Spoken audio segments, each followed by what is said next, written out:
Xo'p, 70-savol. Ushbu yadro reaksiya bo'yicha 1 gram kaliforniy yemirilganda qancha millimol elektron ajraladi?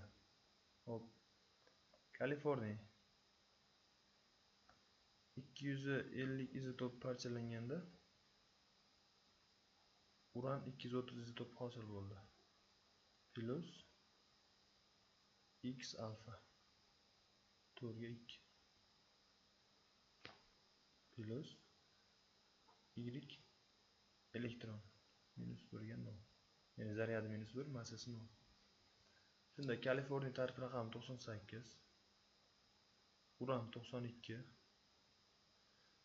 Endi bizda massasini topib bo'lsak, massasi orqali mana x ning qiymatini topib bo'lsak bo'ladi. Ikkalasining massasi farqi 20. Elektronning massasi 0 bo'lgani uchun ahamiyatsiz. 20 ni 4 ga bo'ladigan bo'lsam, x ning qiymati 5.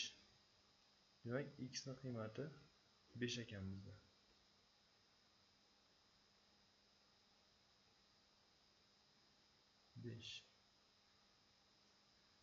Shunda teng bo'ladi. Endi zaryadlarni tenglashtiramiz, ya'ni y ning qiymatini topamiz. 98 teng 92 plus 5 kare 2 10 minus y ga. Endi 98 teng 102 minus y ga.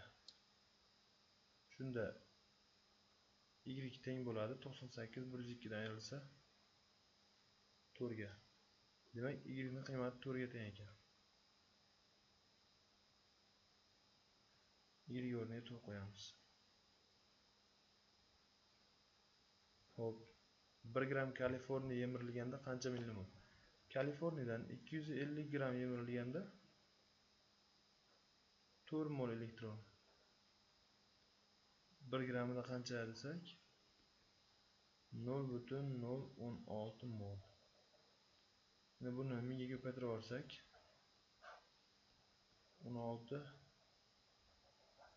millimol chiqadi. D javob to'g'ri ekan.